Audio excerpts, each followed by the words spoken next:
All right, sir, you're recording. Good to have everybody here. And we've got session number 7 tonight, commit to the relationship. So let's just have prayer and get started, shall we?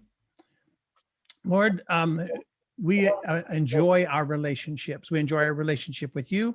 We enjoy our relationships with each other. We love learning new things. And tonight I pray that you'll be with us to help us to gain new tools to help quality relationships and prepare us for this earth and for the new earth. In Christ's name we pray. Amen. Amen. Amen. I just came across a quote recently that I tried to track down who this guy is, and I couldn't find it. His name is David Matthews. I don't know who he is, but he says this: all fundamental problems are at their core problems of relationships. Now, again, as Christians, we would say all problems are at their core problems of self-centeredness, of sin, and so forth. But from a secular perspective, all fundamental problems are at their core problems of relationships. It follows then that all real solutions consist of reordering relationships, and I like that. So I'm looking for my notes that I just had, and my office is not that big. Did anybody see what I did with my notes for tonight? No, because I didn't show you. Come on, they were right here. You know, I used to like my mind so much. I'm sorry. There it is. I'm sorry that I lost it. Anyway, we'll get it together. We are in the nice portion of life CPR. Play nice in your sandbox. The play, remember, was prevent conflict. Nice is how do you resolve significant conflicts that you're going to have, disagreements, disputes, call them what you want. You're going to have them from time to time. How do you resolve them? So we talked about never threatening the long-term view. There will be times you will be so upset with another person, you're going to say, that's it, we're done. I'm not going to live here anymore. I'm not going to work here anymore. I'm not going to worship here anymore. That's it. But don't say it. Don't threaten the long-term view, because you'll probably calm down. You probably won't feel that way, but if you said it, you did some damage to the relationship. So don't do that. Last time we talked about insist on win-win. Again, if you're trying to resolve an issue, not just in the immediate, but for the long term, both parties better come away satisfied. Okay, it's resolved, or it won't be. So insist on win-win. Tonight's, I think, is huge. Commit to the relationship. When I say relationship, you know, obviously you can think of marriage, but it's any relationship. It's sibling relationship. It's coworker relationship. It's parent-child relationship. Again, life is all about relationships. Obviously, our relationship with God and our relationship with his other children, which sometimes is trickier than at other times. So if you've got your handout, have that ready, please. We're going to start right off with some fill in the blanks. Thank you, Sue, for being so faithful and sending that out so regularly. So hopefully you have your handouts. Dr. Scott Stanley is a godly man. He teaches at the University of Denver, at least he used to. I'm not sure if he does or not. Marriage and Family Studies Department. I used to go to a marriage conference every year, and he and his associates were always there. They were some of the superstars, and I got to know Scott. He's a good, godly man, and a recognized expert in the field of commitment. He says commitment is making a choice to give up other choices. So go ahead and fill in that blank if you'd like. The very first one, Dr. Scott Stanley said, commitment is making a choice to give up other choices. When I commit to work for somebody, I'm committing to not reach out to the competition or, do anything contrary to the good of that organization. Obviously, when I committed to my wife, I said, till death do we part, and I meant it. And while it's an old stale joke, it's true. We can legally, morally, and ethically kill each other, but we cannot divorce each other. Because it's easier than getting out and going back there and looking. Something like that. Oh, are you online? Oh, I thought Reva was talking to us. There we go. Yeah, commitment is huge. If you'll think about the overall relationship, you're more likely going to resolve conflicts within it. People with the next one, I hope you would know, people with high, anybody want to guess what EI stands for? We covered it like a couple of weeks ago. Emotional intelligence. There we go. Somebody from Liberal got it. Thank you. Yeah, thank you, Sue. Thank you, Christy. People with high emotional intelligence stick to their commitments. I did a workshop today for a school out on the Navajo reservation. I'm in northwest New Mexico, Navajo country, and we talked about emotional intelligence today, and it was fun. It was fun. People that score high on emotional intelligence can brighten up any room just by entering it, as opposed to some of us who can brighten up any room just by leaving it. That's a different story. And Franklin Roosevelt, this is interesting. I've been using this quote for some weeks. I just found out it was Franklin Roosevelt who said, "A smooth sea never made a skilled sailor." A smooth sea never made a smooth sailor. And I like that. I've kind of play off that a little bit. Smooth seas make lousy sailors. We're going to come back and talk about that here in a moment, but all relationships are going to encounter difficulties at times. They just are. They just are. Heard a story about a guy, he was so angry at his wife. He didn't pay attention to the never threaten part that we talked about, being careful about your words. He looked at his wife and said, "I was a fool when I married you." His wife calmly replied, "Well, I suppose you were, dear, but at the time I was so much in love, I didn't even notice." What a great comeback. All relationships will have difficult times. Remember your commitment. It'll help you to get through. There's times you got to pray, "God, give me patience." And I mean right now. You've heard of that book, "God, I want patience and I want it right now." We need it. We need it. Let me tell you a story real quick. Again, talking about how difficulties can strengthen relationships. When we face tough times, they can deepen us and build us up as people and make us healthier participants in a relationship. Has anybody here, raise your hand if it's yes, or put in Y or N. Have you heard of the biosphere? Has anybody heard of the biosphere? It's in southern Arizona. I'm probably going back 20 years or more, so I won't be surprised. Pauline has, okay. Let me tell you a story about the biosphere. I should have brought up a picture of it, but I didn't think in time. It was a self-enclosed environment where they had tropical rainforests, they had ocean type environments, they had 5 different biomes, I think they call them. And it was self-enclosed. They were going to see if they could build something that they could take to another planet and maintain life within this bubble, if you will. And it failed. It failed for 2 main reasons. One reason it failed is they didn't have enough oxygen to supply all the needs of the facility. And the reason they didn't have enough oxygen, the trees that they had planted that they were counting on to release the oxygen into the air died.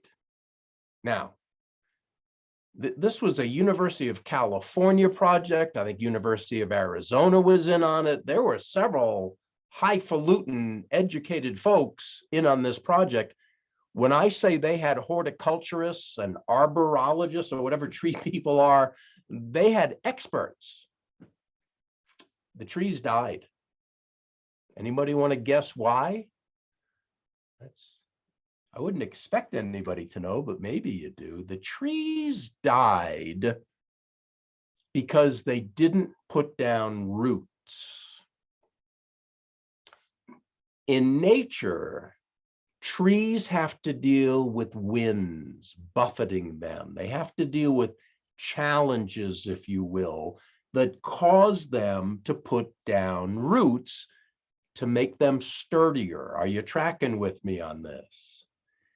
In the biosphere, there were no storms. There were no winds. The trees had no motivation to dig deep roots. And so they didn't. And so they succumbed to illness. They died. They couldn't give off oxygen. The project had to shut down. Another reason it failed, by the way, is they did not take into consideration the human dynamics of 4 males and 4 females living in close quarters on a day in, day out basis. Now, I think part of it could have been the deprivation of oxygen. Maybe they weren't functioning at their best. I don't know, but apparently they weren't all playing nice in the sandbox of the biosphere. All relationships will encounter struggles and difficulties. We need them. They're a plus, not a minus, if we handle them right. And if you'll again remember your commitment to stick it out through the good times, through the bad times, and everything in between, you're going to be able to resolve most of your differences, most of your disputes. Now, some of the longest married couples among us, the happiest couples that have been married 50, 60 years and plus, will probably tell you they have some issues that they've never been able to resolve.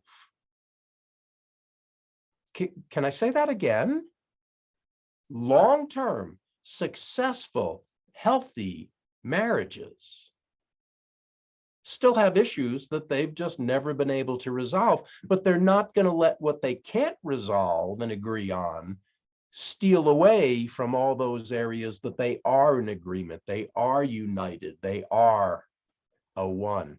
So I don't care what your relationship is. Again, if you're married or not, you have relationships in your life. Please don't expect that you're going to always agree on everything. That's unrealistic. If you'll commit to the relationship no matter what, you'll probably work through most of those difficulties, even if you have to get to the place where you say, you know what, let's agree to disagree. Let's agree to disagree. We don't have to both feel the same way. I always tell my wife, I give her full permission to be wrong. Anytime she wants to disagree with me, she has my permission to be wrong. Do I have to tell you that's a joke too, or are you on to me by now? I hope you are. Oh, I forgot to go to speaker view. That's all right. We're recording this on gallery view. That'll be fine. That'll be fine. So let's talk about 2 different types of commitment. And this again comes from Scott Stanley and his organization PrEP, Prevention and Relationship Enhancement Program. There are 2 types of commitment that I want you to know about, and get ready to fill these in. You see it right there in the middle. D is dedication commitment. Dedication commitment. We'll talk about that in just a moment. The C is constraint commitment. Dedication and constraint commitment. And I got to tell you, both are necessary in healthy relationships and in resolving conflict. Dedication commitment is the good kind. You know what? I am happy with you. My needs are being met. I enjoy meeting your needs. I'm dedicated to you. I'm dedicated to this relationship. I'm committed. Dedication commitment is a plus, and we need that. We need that. But again, since all relationships will encounter downtimes and difficulties, we also need constraint commitment. Constraint commitment is, I'm not really happy right now. I'm not satisfied with the status of this relationship, but what would it cost me to end it? What would families say? Again, if we're talking divorce and marriage, what would happen to the kids? And by the way, I'm not dissing anybody. Some among this group have been divorced. In a group this size, that has to be the case. I was divorced decades ago myself, so I'm not dissing anybody. But constraint commitment is, how much would it cost? What about the embarrassment? All the factors that go into saying, I'm not happy right now, but I don't want to leave either. Again, in a work situation, I don't like the way this job is going, but constraint is, well, I don't know if I can make this much money somewhere else. I don't know how tight the job market is. I don't know. You see what I'm saying? It's going to keep you committed to the relationship during those moments when things are not going well, in hopes that you can get them to a better place. So dedication commitments and constraint commitment are both necessary. So let me share another resource with you. I love this one. Clint and Penny Bragg. I don't know that I can call them friends, but I have their number in my cell phone. I can call them anytime and they'll know who I am. We're associates of sorts. Clint and Penny Bragg had a storybook romance and decided to get married, and they were the darlings of the church. They had a huge wedding. Oh, it was joy. Everything was wonderful for the first 2 years. And then Penny decided she wanted out. She did not want to stay married to Clint. No kids, so she filed for divorce, and Clint was devastated. I don't think he would say that devastated is deep enough to capture his pain. They were in California. He moved to Florida. He got as far away as he could. And again, since there were no children, there was no reason to stay in connection. So they went on with their lives. 10 years later, Penny has a comeback to the Lord moment. She realizes that she hurt Clint deeply and she wanted to make amends. And this is before Facebook. I don't remember how she found him, probably through family or whatever. She found out he was living in Florida. She got his address and she wrote him a letter. Long letter. Clint goes to the mailbox. He takes out the letter and he sees the return address. There's no name, but it's the return address. And he recognizes the city, but he says, who do I still know in that city? And then he starts to think, oh, maybe it's Penny. And he starts to shake. It's 10 years, no contact. He starts to shake. He walks in the house. He puts the letter on the table and goes about his business doing other stuff. And he'd look at the letter. Nah, I don't want to read that. And he'd walk by and he'd look at it. Nah, I don't want to read that. Finally, he reads it. He reads it. And it's Penny pouring out her heart. Clint, I'm so sorry. I don't deserve your forgiveness, but I'm asking for it. And again, you talk about wanting to resolve conflict. Apologizing is a great component. He reads the letter. He's moved. He calls her. They have a 5-hour conversation, which ended in Florida at 3 a.m, in California at midnight. Neither one of them had gone on with anybody else. They decide, you know what? Let's meet in Denver for a weekend. Nothing sexual, nothing romantic, just, for old time's sake, just to catch up and how you doing? So they do. That was 24 years ago, I believe, 24 or 25 years ago.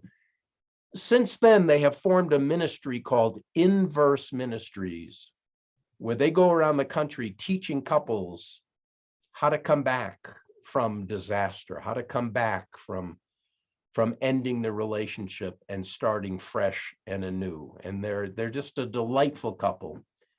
They have a program that they call, not a program, a concept called MMRs. You might want to get your pens ready and write in mini marriage retreats. Mini marriage retreats. Now, again, I want to be so careful. Much of my life has focused on the marriage relationship, but we realize we have some people here who are single. No shame in that whatsoever. And so we've been very careful not to focus just on marriage. This can be adapted for all sorts of relationships. But let me stay in the context that they use, a mini marriage retreat. Every 90 days, they go off and they just take a weekend. Now, they're not Seventh-day Adventists, so they'll check into a hotel on a Friday night, go out to dinner, come back, wake up the next day, and go to work. If it's their first one, they're looking ahead 90 days. What do we want to accomplish during the next 3 months of our relationship? What are our financial objectives or goals? What are our educational, our parenting, our whatever, different components of their relationship? What are areas we want to focus on during the next 90 days? And then 90 days later, they go off again. And this time, when they get to doing their planning and strategizing, they look back. All right, how did we do? What did we accomplish that we're pleased about? What did we not accomplish? Do we want to move that into the next 90 days or nah, it wasn't that important? Mini marriage retreats. I'm telling you, any relationship will be better able to resolve conflict if they are committed to each other and to the relationship. And by being intentional, it's going to deepen your commitment by planning and strategizing. Again, being intentional on the relationship, that's what mini marriage retreats are all about. And I promise you, if more people would do that, we'd have less conflict. We'd have healthier relationships. So I offer that for your consideration. Again, Inverse Ministries, Clint and Penny Bragg. You can find them online. If you'd like to just say, hey, Ron Price told us about your mini marriage retreats. Can I get some information on that? Or I wrote a blog on it one time. Send me an email and I can give you some more details. ron@ronprice.com. It's good stuff. It's good stuff. So is John Curtis. John Curtis is another guy that I met during all those marriage conferences that I went to. And again, think of any deep relationship. Think of a close friendship relationship that means something to you. This may be a bit of a stretch, but I think it could apply. John Curtis wrote The Business of Love. The Business of Love. That's the B and the L. And some people don't like this concept. That's okay. That's okay. Love shouldn't be a business. Love needs to be romance and glamour and Shangri-La, whatever. I mean, okay, that's fine. I'm not arguing. What John Curtis says, if we could run a family like a business, we'd have more effective families, healthier families. So he talks about things like having goals and objectives for the relationship. By the way, let me throw this in real quick. I'm reading a book right now, actually listening to it on Audible, Atomic Habits. And he says, rather than focus on goals, focus on the process you're going to follow to reach those goals. And I think he's onto something there. If you just focus on the goal without having a plan of how to get there, you probably won't be successful. If you focus on the plan or the processes that will help you to get to that goal, you're probably going to get there. But anyway, goals and objectives. Have a budget and financial targets. How many families would be better off if they had more control over their finances? I love this one. Design a family or relationship logo. You're committing to the relationship. You're defining this is who we are. We are a family. We are in this relationship. We are a work team. Define it, identify with it. You're going to deepen your commitment. And then when troubles do come, you're better able to resolve them because you have that connection. Talks about having accurate and up-to-date job descriptions. Talks about having regular staff meetings. I love it. I love it. Again, communication in relationships is tricky. If this were church, I'd ask for an amen to that, but then I'd have to pass the offering plate if it was church, so we don't want to do that. Relationships are tricky and communication is often lacking. If we could have regular times where we're going to schedule, hey, let's sit down and let's talk about us. Let's talk about our relationship. Businesses have them. The most effective ones do. They keep small items small, and they're able to deal with items that have grown in proportion to what they need or deserve. Regular staff meetings.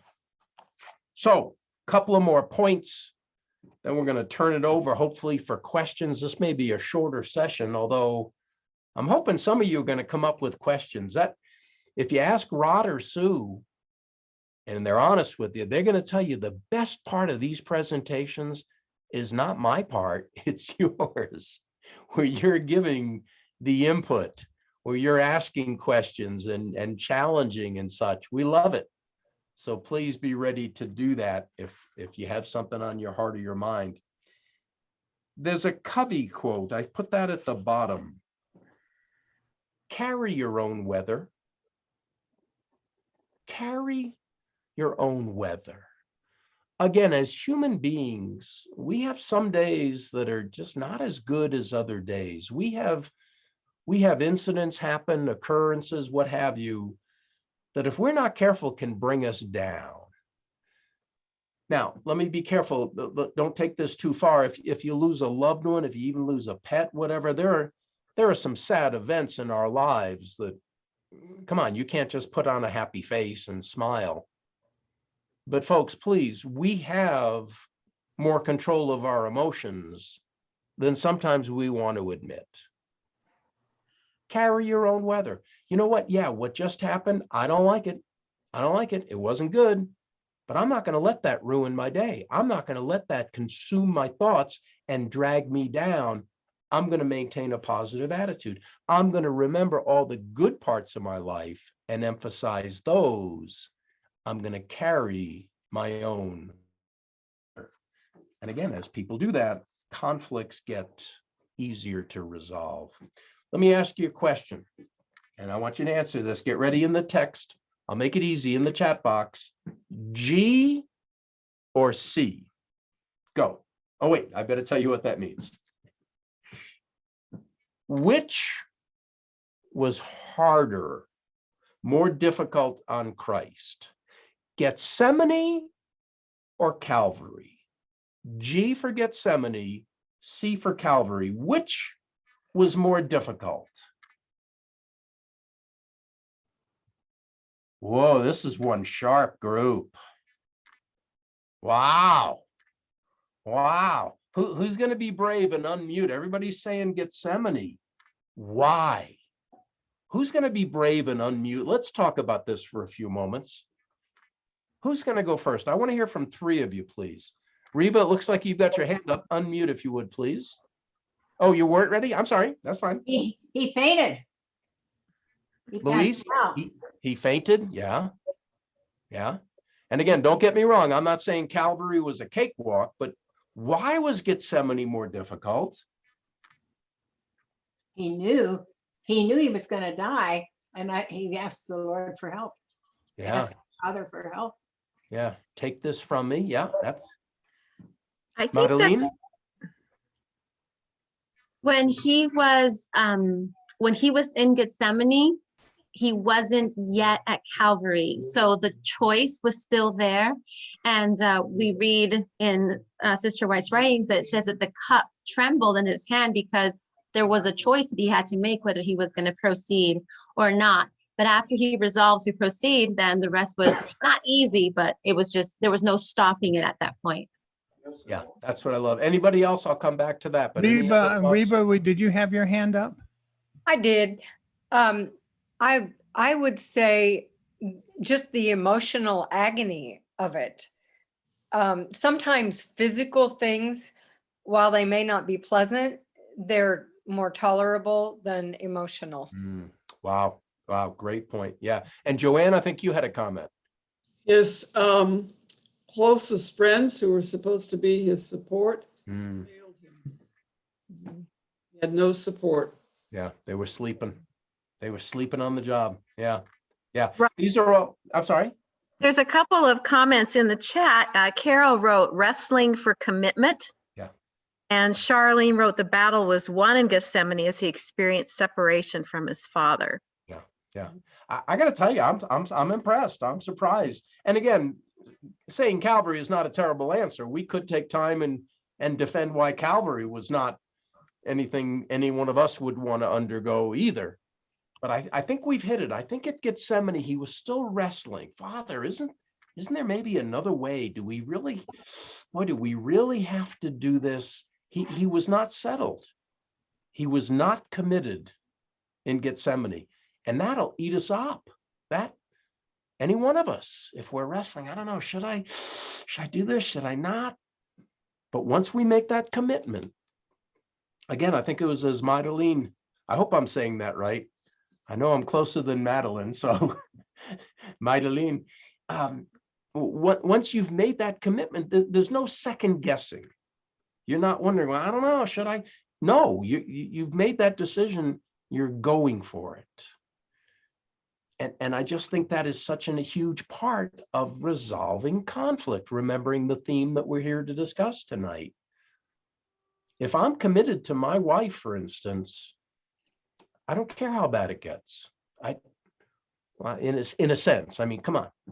But I'm not going to entertain a thought of, well, I guess we should end this. It's so bad, we should end this. So our choices are to stay miserable or to fix it. Those are our only choices, not a third choice of to leave. So hopefully I've made the point that commitment is going to help you resolve conflict. Let me close with a text that I like a lot. It's found in Philippians. I'm going to read, by the way, let me share a Bible study with you real quick. In Philippians 1, Paul says, I don't know which one I prefer. Should I stay here with you or should I go to be with the Lord? And so people will say, well, see, when you die, you go right into God's presence. You've probably heard that argument before. Paul says, I'd rather die and go be with Christ. Well, look what he says in Philippians 3, verse 10. I want to know Christ and experience the mighty power that raised him from the dead. I want to suffer with him, sharing in his death, so that one way or another I will experience the resurrection from the dead. We're not going to get into a study on the state of the dead, but we have it right. We have interpreted the Bible correctly. Death is asleep. That's not where I want to go. Here's where I want to go. In terms of facing rough times, in terms of facing conflicts, Paul goes on to write in verse 12, I don't mean to say that I've already achieved these things or that I've already reached perfection, but I press on to possess that perfection for which Christ Jesus first possessed me. No, brothers and sisters, I have not achieved it, but I focus on this one thing, forgetting the past and looking forward to what lies ahead.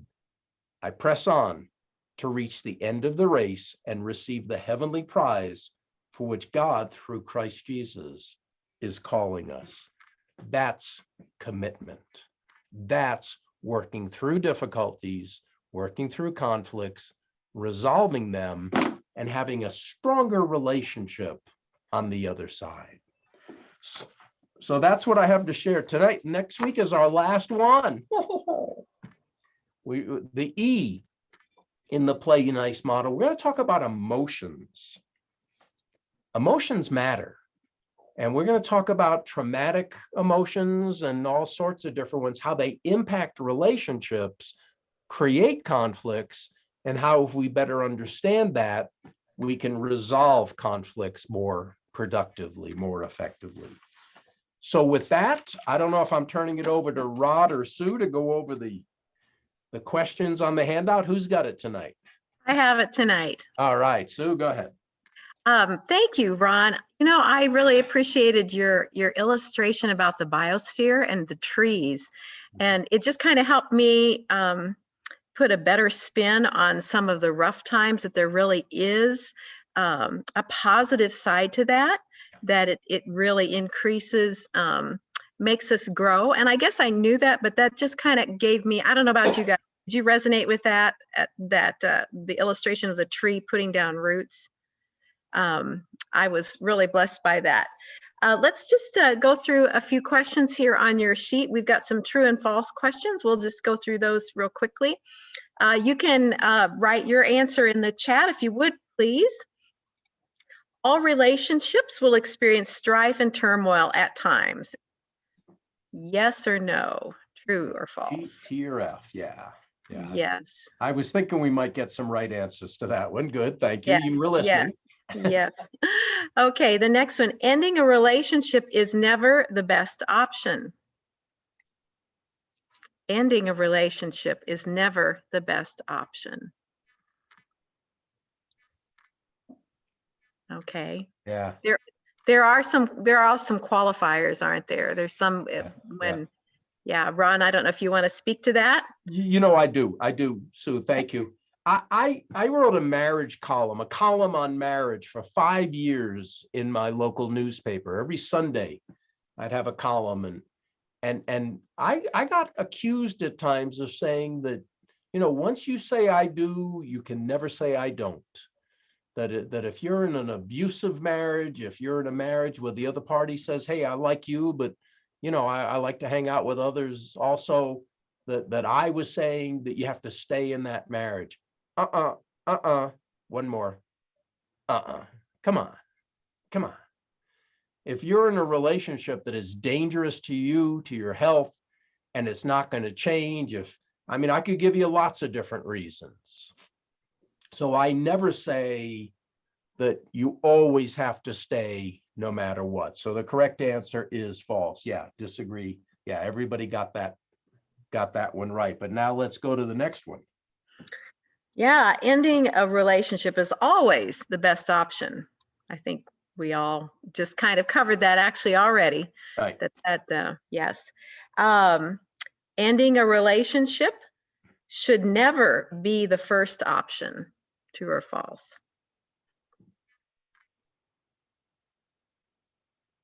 True. Okay. Yeah. Okay. Yeah. And again, sometimes, you know, divorce is contagious. I'm not making a joke. Divorce is contagious. If people in your circle get divorced and you have troubles in your marriage, you are more likely, statistically more likely to get divorced. Doesn't have to be that way. It should never be the first option. I can think of lots of other options, mainly, hey, what help do we need? Where can we get it? How can we fix this? But there may come a point where you realize, hey, we've tried and we can't. That's a different story. But I'm strong on that. It should never be the first option, because there's consequences to ending any relationship that need to be considered. So this is a good group. We're getting all good answers here. Commitment enhances the odds of resolving a conflict. True or false? There's another one I'm hoping for the correct answer. Thank you. Mm-hmm. Yeah, you know, I think this kind of goes back to the Gethsemane illustration, where that was where the commitment was made. go Yeah. through with it. And yeah, when you've settled it, and I like where you have on this first one here, Ron, about Dr. Scott Stanley said commitment is making a choice to give up other choices. Right. That is just very true. Yeah. Yeah. And again, when conflict comes in to a relationship, as a human, the thought is going to be, well, maybe I ought to end the relationship. And again, as we've shared, sometimes that is right. But boy, watch your thoughts, because the enemy can use those thoughts and just feed you all sorts of reasons why, you don't deserve this, and you can do better than this, and what have you. And oh, I just got a story pop into my head that I might have to share with you. But let's wait for a moment. There's no time like the present. Well, I'm trying to think of why I popped in, why it fits. But again, all right, let me collect my thoughts now. I haven't told Okay. this story Well, in a while. I can move on, and if you want me to come Yeah, back. do it, please. Okay. All right. Rod just wrote in here. Open this up here. My screen is not doing what I want it to.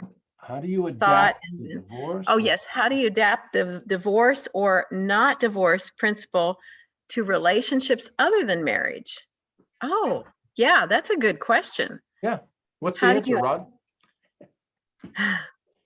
Again, my thoughts, a commitment is a commitment. If you've committed to a workplace, if you've committed to being a part of a ministry in a church, and all of a sudden it's not going your way, I don't think you're free to just say, well, I'm not happy, so I'm leaving this ministry. Well, it's not your choice. In fact, that's a great lead into the story that I'm about to tell. It's not your choice. You are crucified with Christ, therefore you no longer live. And the life you now live, you live by faith in the Son of God who loved you and gave himself for you. One of the most powerful verses, Galatians 2:20, you all know that verse. If you've made a commitment, you best not end that relationship until you're rock solid sure that that's what God wants you to do. Because he may want to use that situation, not for your blessing so much, but for your coworkers' blessing, your fellow church members' blessing, your family members' blessing, whatever. I think, Rod, I think that's what you're saying, that commitment applies in any relationship. Is that, Rod, the point you were trying to make, or we're making, I should say? Well, how about Reba's question? That might be, that might tie into it. Oh yeah, no, there are, Reba. But again, I don't think until, hey, can we get help? Why is it toxic? What are some of the underlying causes? We're going to address this somewhat next week. So many problems that we face in today's relationships have their root in relationships in existence, life from decades ago, and we don't recognize that. And so if we can get rid of the toxicity and get the relationship on a healthy bearing, then I think that's worth investigating. But if the other party's not willing, whatever, no, you don't have to stay in a toxic relationship to be a martyr. I don't believe. I personally don't believe that. So here's my story. How should someone who is committed to a relationship respond to someone who is threatening to leave the relationship? Very calmly. You should never beg. Don't ever grovel. Oh no, oh, please don't leave. Please don't leave. That'll push them away further and faster than anything else. Say, you know what? I can appreciate that. Can we set a time to talk over this? Right now, emotions are too high. Can we set a time to talk about this? I want to hear your reasons. And if you insist on leaving, I'm not going to demand that you stay. You got to honor their concern, but you also have to let them know that's not what you want, and you're willing to do within reason what needs to be done to fix it. It sounds like that may be a more specific question that if you want to email me, I'll be happy to talk about further. But Sue, you had a thought? Yeah, I was just thinking that sometimes the important thing is just to be willing to listen to the other person.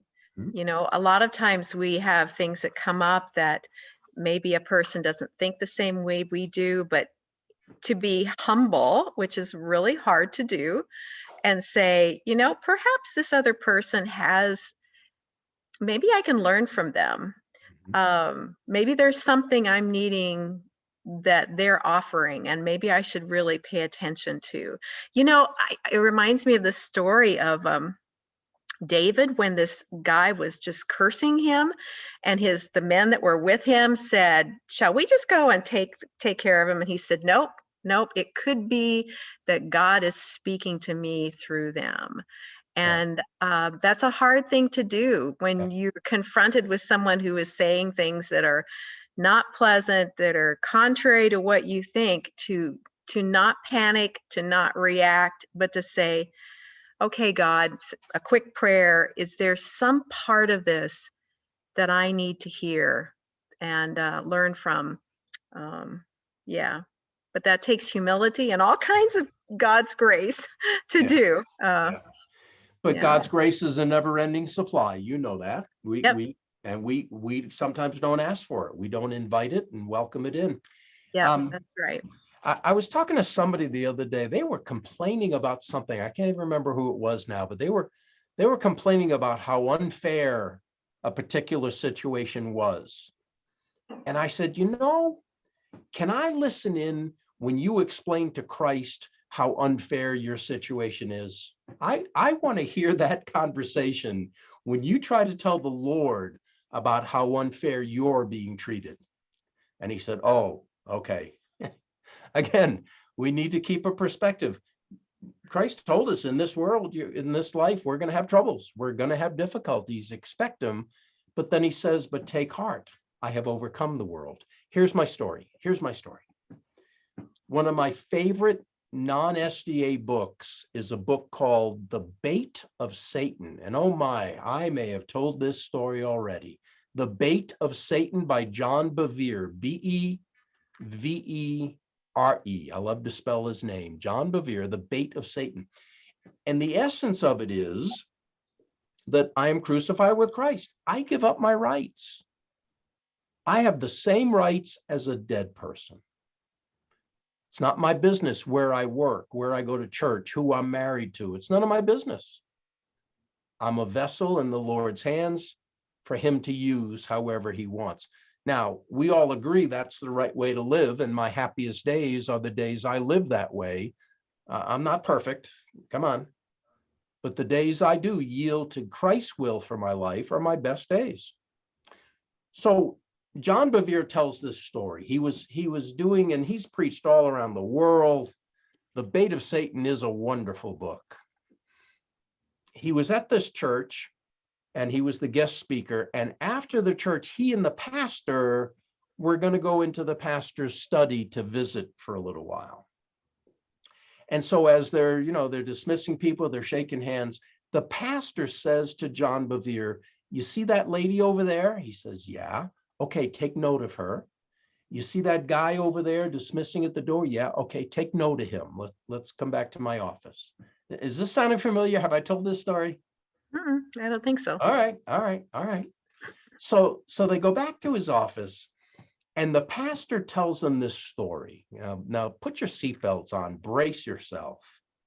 He was a youth pastor at a very growing church, a lively church. Things were going great until the day that his senior pastor ran off with his wife.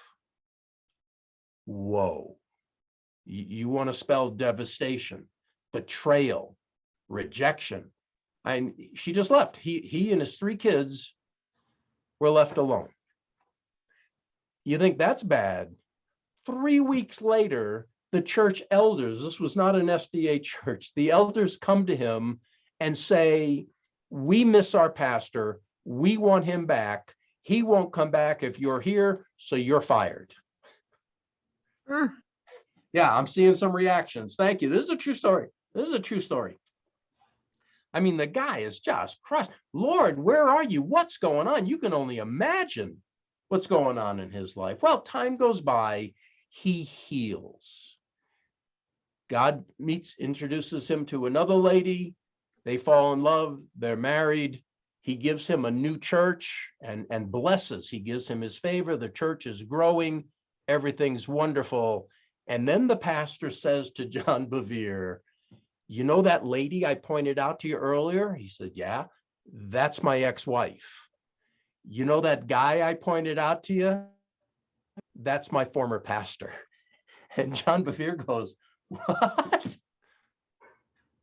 They came to me about 3 years ago and said, we are so sorry. We wronged you. We realize that.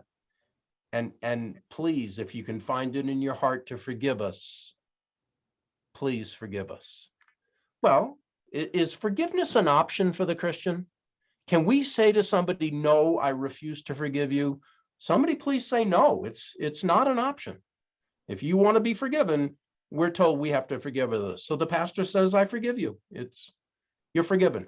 And they said, good, now we'd like to start coming to your church. That's a God story, folks. That's a story of God working on hearts.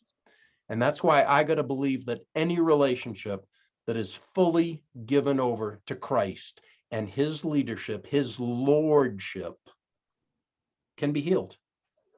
Can be healed. Now, not everybody's willing to make that commitment to Christ. We know that commitment to the relationship. And I just love that story about forgiveness and redemption and rebirth. And whew, that's a huge story to me. I don't know, maybe I'm making too much of it, but blew That's me away amazing. when I heard it. Say Yeah. again? Yeah. That's amazing. That's Yeah. really amazing. Yeah. But, that's awesome. Bill and Mary Jane, can you explain more about your comment here? Approach a personal difference by praising the performer or criticizing the performances. Tell me a little bit more. Expand on that, if you would, I please. wonder if they mean not criticizing. Let's see. Yeah, can you hear me? Yep. Uh-huh. And now. Well, it has to do with a work-related job, or it could be in a relationship, a marriage. But if somebody, your wife, say, does something just fantastic and everything, then praise her. Say, what you did was just awesome. It really was good. Congratulations, everything else. If it's not good, if it's bad, rather than say, what is wrong with you? You did that. Say, look at the results of this. This is not going to work out. This is really, really devastating. So don't make it a personal thing if it's not correct. But if it is correct, put the praise on the person who did it. Yeah. Oh, that's great observation. Yes, Sure. yes. Yeah. Yeah. Yeah. Praise the person, but Yep. yeah. Criticize the behavior of the performance, not the person. Yes. But when you're praising, yeah, you can praise the performance, but especially the person who did that performance. Bill, I like that. I like that a Love lot. that too. Yeah, that's Yeah. awesome. Thank you. Thank you so much. Well, Ron, I wanted to ask you, you mentioned the book Atomic Habits. Who's the author of that? That was the one where you said that focus on the process James of getting to your Clear, goals. James Clear, C-L-E-A-R. I got to warn you, I'm so tired of hearing these brilliant people talk about how we evolved. I don't get it. I don't have enough faith to be an atheist. I don't have enough faith to believe that everything just happened without a designer. I just don't. So anyway, so he talks about how, our ancestors 50,000 years ago, whatever. Mm-hmm. Okay, he still has good information Sure. about forming habits, and I'm just starting into it. I think I'm only on chapter 3 or 4, but it's some good information. By the way, here's another book, Classic Christianity. I wish every Seventh-day Adventist would read Classic Christianity by Bob George, not an SDA, but he's all about righteousness by faith and our identity in Christ. Sometimes we're way too hard on ourselves. Classic Christianity. I've got it on Audible, and I've listened to it several times. I'll just listen to a chapter here or there, and Ah, it's wonderful, wonderful. Speaking of books, though, we have some to give away, don't we, Sue? We do. Let's see if I can get somebody here. This first one will be for Ron's book. And, okay, Josh Blackburn. Don't think I saw Josh. Yeah, I don't think I see that name. All right. Okay. Oh, Roger Neller.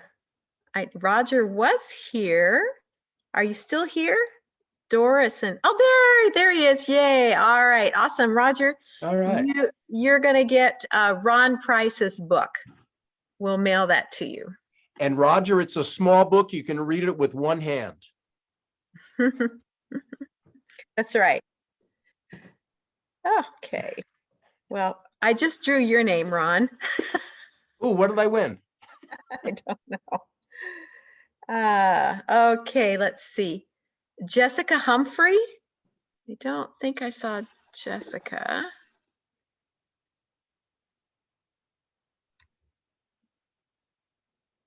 Okay. Lavinia Tan. Don't think she was on here. Josephine was. Virgil Adams.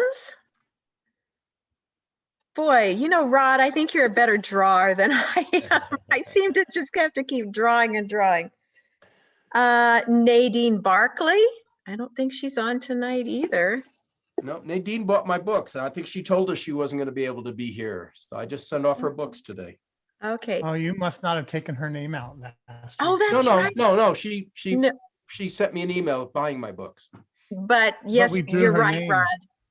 I didn't get it out. No. Trey Sharp. No, Trey is not here tonight. Diane Sims. Hey. All Okay, right. Diane, you're going to get, I'll send you the list of resources and you'll get to pick an item off of that. So I'll be sending you an email and you can choose the one you want. So congratulations. All right, awesome. Well, it takes me a while, but we finally get to winners. All right, well, thank you all for joining us once again. It's just been a joy to interact with all of you this evening, and I just thank you so much for making this part of your day. You are a blessing to me as well. So let's just close with a word of prayer. Dear Father, we thank you so much that you've given us the joy of relationships here in this life, and the ability to make commitments and to choose to love people in the way you want us to. Thank you for the tips and tools you've shared through Ron tonight, and we just ask that you'll help us to put those to use in practical ways in our own lives, and just be with each one of us here in the homes that we represent. And we thank you and give you praise in Jesus' name. Amen. Amen. Amen. Thank you all for coming. Good night, all. See you next week. Bye-bye. Good night. Bye. Yeah.